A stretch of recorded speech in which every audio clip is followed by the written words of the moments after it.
Now, if you remember nothing else today, we've only had one trigger warning, nothing else today, remember the name Bert Edwards. And I think probably everyone knows the name, don't they?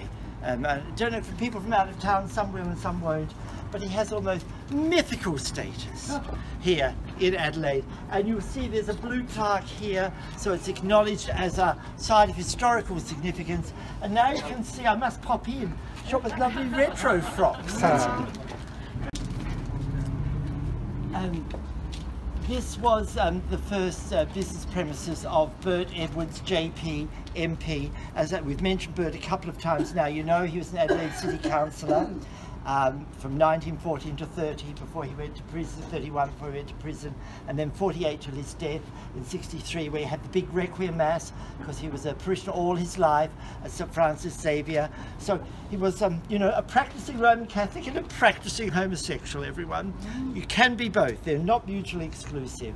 And he did have an extraordinary reputation, as we've heard. Also, the top end of town, like the Benithans, had a lot of admiration and respect for Bert and what he did. He was a great philanthropist and he gave a lot of money. He was born illegitimate here in the slums of the West End and had a rudimentary education. His mother worked as a maid in the Kingston household, and Charles Cameron Kingston, the great reforming premier of South Australia from 93 to 2001, then he was in the first federal parliament. But Charles did never have any children with his wife, but seemingly he did with others.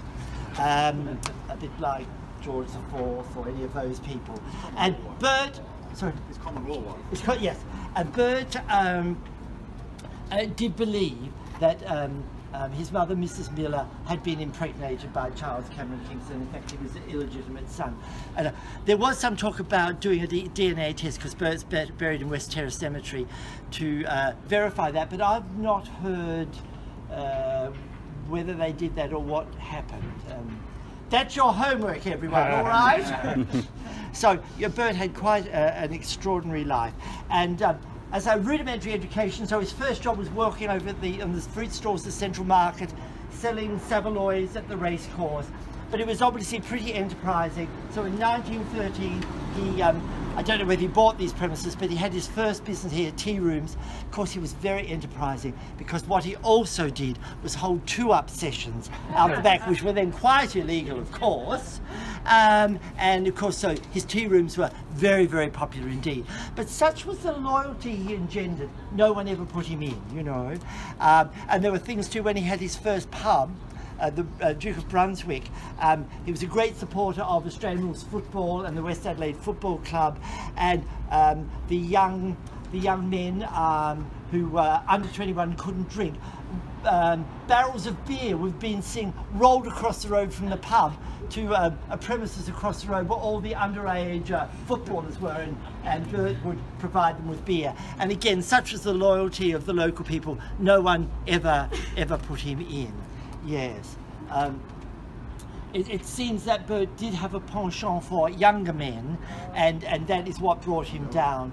And he did always think that some of his enemies, and he did make enemies, both within the Labour Party, with some members of the police force, and with some people at the top of town, and they really feel he was set up and brought down. And he was, the irony was that he was responsible for prison reform in the Labour government in the 20s. I jumped ahead. In 1917, he was elected as a Labour member for the seat of Adelaide. And so he was in the state parliament until 1930, when he was brought down, and he was responsible for prison reform, and then he was and for early release, and what's that other term? Parole. Parole. Thank you. Can you tell us how he was brought down? Well, not well. People, evidence, but I think the evidence by this young man who claimed that Bert had sodomized him, but the witness was very dubious indeed, very dubious indeed. But I think the jury verdict was 10 to 2, I think, that brought him down. And he was convicted for 5 years with hard labour, but he was an exemplary prisoner. and you know, on parole after 2.5 years. He only served 2.5 years. And as we heard, some people welcomed him back, like the Benathans, and he went back into business and was again quite successful and died, you know, a rich man. He never forgot his roots. He was known as the King of the West End. He was a great philanthropist, not only to institutions but very hands-on. At Christmas time he'd be driving around delivering turkeys to the poor in the West End. So he was very, he bought properties for St Vincent de Paul on Whitmore Square, a homeless shelter for men, and he'd often be working there at night, a meal kitchen round in Hutt Street, and he'd often be there every day serving the meals. So he was, I think, quite an extraordinary man. What about his particular distinctive car? Oh yes, yes, great big Studebaker car. He loved big flash cars, and I think he left it to the Sisters of No Mercy, and and they used to drive down to the house. Oh, did I say that? The Sisters of Mercy, sorry. And he used to drive down. They used to drive down in the big old Studebaker. He left them because he left their holiday house, his holiday house at Victor Harbour for them. As I say, he died a wealthy man. So it's a story with twists and turns. But you know, this was his first business premises here, and so it's lovely that it's sort of maintained in this rather decaying state. But I think that has charm, don't you? That sort of distressed retro look with a blue plaque. So it's important to remember Bert. And yes, there is Bert. Thank you, Adam. You're doing good. This is, with the, if you just Google Bert Edwards, you can find a picture of the where it says Metropolitan Saw Works. It says Team Room Bert Edwards. So, Queen Walkers, you have been here. When you see it on your Google, No, it's true. it is true. That is a true story. I did not make that up. Has anyone done a biography of him? There was a music. Suzanne, I mean, there have been various articles.